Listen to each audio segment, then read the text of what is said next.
Hello again, everybody. This is Robipony here to read you another story. A story based off of one of the scariest games out there. No, it's not based off Silent Hill. No, not Fear. Although, if you guys end up finding a good game that's... a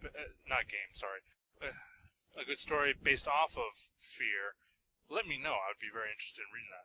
And no, it's not based off Dead Space. For crying out loud, if you can't read the title, it's Five Nights at Pinkies, which means it's based off of Five Nights at Freddy's. Now, this is like I said, this is a pretty scary game. I mean, for crying out loud, I'm so scared of it, I watch people play it. For the most part, I'm one of those guys, I will go out and play games that are scary. You say it's scary? Oh, I'll go out and play it. This is one of those few games that I've never touched. That's how scary it is, my friends. So, now imagine that I'm going to be reading you a story based off that exact game. The story is called Five Nights at Pinkies by The Walking Skymon, Chapter 1, Getting the Job. I recognized this office. I was in here when I was fired. It wasn't for anything serious. I just didn't really like my job and was trying to have some fun. Until I bumped into one of the animatronics and they malfunctioned, apparently biting someone later that day. Okay, I guess it was something serious. But whoever made the complaint was full of it. The machines weren't dangerous until I bumped into whatever. Anyway, I was pretty good friends with the manager, so it hurt her to have to fire me. We never really kept in touch after that day until now. I was sitting in the office, the only sound being the fan that was circling overhead. I did my best to follow one of the blades, but couldn't. One of the childhood struggles, I guess, knowing you can never follow one of the fan blades. I heard the door open and turned to see my old friend and employer, Fluttershy. She looked just as great as she did 5 years ago. Beautiful pink mane, amazing blue eyes. She looked amazing. No, I'm here for a job, I thought to myself. We didn't have history in a relationship together, but I did feel something for her. But I didn't know if she felt felt the same way. Jet? She said. Hey, Fluttershy, I said. She sat down and got out a piece of paper from her desk. So, I haven't seen you in 5 years. When did you get out of prison? She asked. I then remembered the event they named the Bite of 86 and the trial that happened. All they had to do was look at the security tapes and find my hoof prints on the animatronics to put me on trial. I was already losing.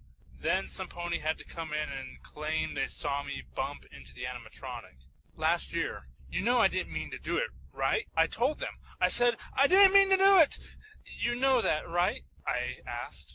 I know, Jet. I know. You were so scared, too, she said. She picked up a piece of paper and read off of it. You filled out your resume, and I didn't see a reason not to hire you again. But this is your only chance, Jet. I'm sorry, but if there's another incident that you cause, then I'm gonna have to fire you again, she said. I instantly lit up. Thank you, Fluttershy. Don't worry. There won't be a repeat of 86, okay? It was 5 years ago. I'm a changed stallion, I said. She nodded. I missed you, Jet, she said quietly.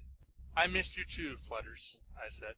Well, I think I should take you on a tour of the place, and you'll need to know that if you're going to work as a night guard, she said, walking to the door. We walked out, and she took me straight to the stage with all the animatronics. I assume you remember them, she said as we walked up to them. How could I forget? Applejack, Rarity, and the party queen herself, Pinkie Pie, I said. Yeah, that's them. They bring so much joy to the children. I love working here, you know that, she said. Yeah, you told me this before, a lot, I said. I know that every pony else will love to have you back. I know they do, Fluttershy said, pointing towards the animatronics. We then left the stage room. Before we did, I could have sworn I heard soft giggling coming from the pink suit. She showed me around the rest of the building to jog up my memory, and took me to a small room in the back of the building. The room was just a square with a poster of the 3 animatronics with the words "Celebrate" on it. It had a fan, a phone, and a chair with some kind of square box on it. "That's how you check the cameras," Fluttershy said. "What? How?" I asked. "We got this maybe 3 years ago. You just turn it on and touch any of the buttons on the map of the building to see through the camera," she said, turning it on and showing me. "Hey, kids these days are getting all the cool stuff," I said. Fluttershy laughed a little and put the tablet back on the chair. "Wait, wasn't there a 4th animatronic?" I asked.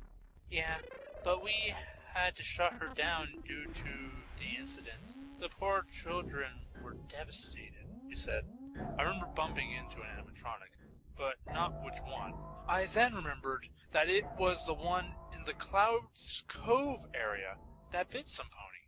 Fluttershy told me I only had to stay until 6 a.m., and then I could leave. "All right, good luck on your first day tomorrow," she said as we left the building. "Hey, I'm a night guard. What's the worst that could happen?" I said. I watched Fluttershy fly off and went home. I didn't have anything to do, so I just watched TV until it was midnight, and when my clock hit midnight, I flew off towards Pinkie's Pizza.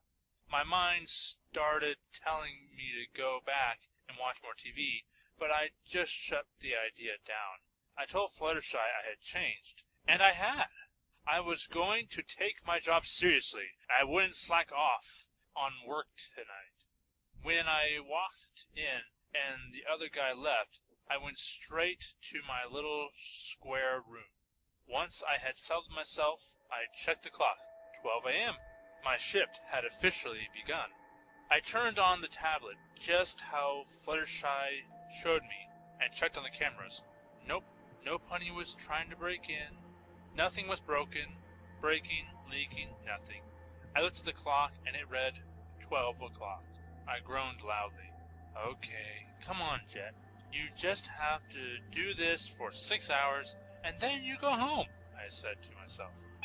I nearly fell out of my chair when I hear the phone ring suddenly.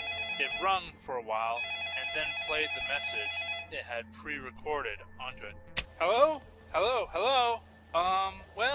If you're hearing this, then you've made a very poor career choice, my friend."